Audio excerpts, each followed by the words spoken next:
2008 November 26 Mumbai ഭീകരാക്രമണം.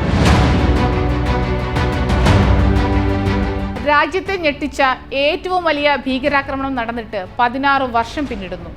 രാജ്യം വിറങ്ങലിച്ചു നിന്ന 60 മണിക്കൂറിൽ ലഷ്കർ-ഇ-തൊയ്ബ ഭീകരവാദികൾ കവർന്നെടുത്തത് 166 പേരുടെ ജീവനാണ്. ഈ ഭീകരാക്രമണത്തിന്റെ പിന്നിൽ പ്രവർത്തിച്ച പാകിസ്ഥാൻ വംശജനായ തഹാവൂർ റാണയെ അമേരിക്കൻ സുപ്രീം കോടതി ഇന്ത്യക്ക് കൈമാറിയിരിക്കുകയാണ്. മുംബൈ ഭീകരാക്രമണത്തിന്റെ ഇരകളുടെ നീതിക്കായുള്ള ഇന്ത്യയുടെ ദീർഘകാലത്തെ കാത്തിരിപ്പിലെ ഒരു നിർണായക ചുവടുവയ്പാണിത്.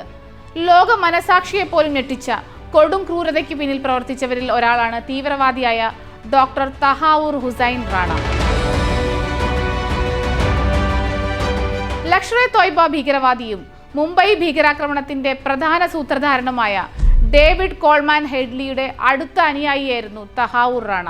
പാകിസ്ഥാനിലെ സമ്പന്ന കുടുംബത്തിൽ ജനിച്ച റാണ ഇസ്ലാമാബാദിലാണ് വളർന്നത്. ഹസൻ അബ്ദൽ കേഡറ്റ് കോളേജിലെ പഠനത്തിനിടെയാണ് ദാവൂദ് ഗിലാനി എന്നറിയപ്പെടുന്ന ഡേവിഡ് കോൾമാൻ ഹെഡ്ലിയെ കണ്ടുമുട്ടുന്നതും അടുത്ത സൗഹൃദത്തിലാവുന്നതും. ഡോക്ടറായ റാണ കോളേജ് വിദ്യാഭ്യാസത്തിനു ശേഷം പാകിസ്ഥാൻ ആർമി മെഡിക്കൽ കോർപ്സിൽ ക്യാപ്റ്റൻ ജനറൽ പ്രാക്ടീഷണറായി ജോലി നോക്കി.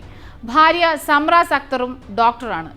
1997 പാകിസ്ഥാൻ ആർമിയിലെ മേജർ സ്ഥാനത്തു നിന്നും റാണ വിരമിക്കുന്നത്. അതേ വർഷം തന്നെ കാനഡയിലേക്ക് കുടിയേറ്റം. 2001 കനേഡിയൻ പൗരത്വവും അയാൾ സ്വീകരിച്ചു. കാനഡയിൽ നിന്നും പിന്നീട് US ചിക്കാഗോയിലേക്ക് താമസം മാറി. അവിടെ എമിഗ്രേഷൻ ആൻഡ് വിസ ഏജൻസിയും ഹലാൽ കശാപ്പുശാലയും അയാൾ ആരംഭിച്ചു. എമിഗ്രേഷൻ ഏജൻസിക്കായി മുംബൈയിലും അയാൾ ശാഖ തുറന്നിരുന്നു. 2006 2008 ഇടയിൽ ഡേവിഡ് കോൾമാൻ ഹെഡ്ലി മുംബൈയിലേക്ക് യാത്ര ചെയ്യാൻ ഉപയോഗിച്ചിരുന്ന ഓഫീസും ഇതായിരുന്നു. ഹെഡ്ലി മുംബൈയിലേക്ക് 5 യാത്രകൾ നടത്തിയാണ് ആക്രമണത്തിലുള്ള സ്ഥലങ്ങൾ കണ്ടെത്തിയത്. മുംബൈ ആക്രമണത്തിന് പ്രധാന പങ്കുവഹിച്ച ISI ഭീകരനായ മേജർ ഇക്ബാലുമായും റാണ നേരിട്ട് ബന്ധം പുലർത്തിയിരുന്നു. ഹെഡ്ലി കണ്ടെത്തിയ പ്രധാന സ്ഥലങ്ങളുടെ GPS കോർഡിനേറ്റുകൾ റാണ, മേജർ ഇക്ബാൽ എന്നിവരുമായി പങ്കുവച്ചിരുന്നു. ഈ വിവരങ്ങളാണ് ഭീകരാക്രമണം നടത്തിയ ഭീകരർക്ക് ലഭിച്ചത്.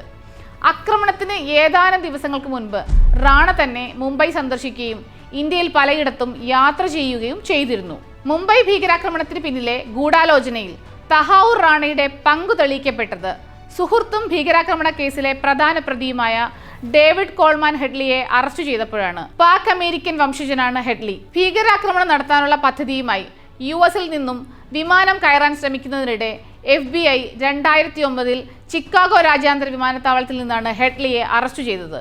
ഹെഡ്ലിയുമായുള്ള റാണയുടെ ഇമെയിൽ സന്ദേശങ്ങളാണ് മുംബൈ ആക്രമണത്തിന് പിന്നിലുള്ള ആസൂത്രണത്തിൽ റാണയുടെ പങ്കു തെളിയിച്ചത്. മുംബൈ ഭീകരാക്രമണത്തിന് പിന്നിലെ ഗൂഢാലോചനയിൽ റാണയ്ക്ക് പങ്കുണ്ടെന്നുള്ള ഇന്ത്യയുടെ വാദം അംഗീകരിച്ച് 2023 മെയ് 18 റാണയെ കൈമാറാൻ US തീരുമാനിച്ചു. ഇതിനെതിരെ US വിവിധ ഫെഡറൽ കോടതികളിൽ റാണ നൽകിയ അപേക്ഷ തള്ളിയതോടെ കഴിഞ്ഞ നവംബർ 13 റാണ സുപ്രീം കോടതിയെ സമീപിച്ചു. ഫെഡറൽ കോടതികളുടെ ഉത്തരവ് പുനഃപരിശോധിക്കണമെന്ന റിട്ട് അപ്പീൽ 21 സുപ്രീം കോടതിയും തള്ളി.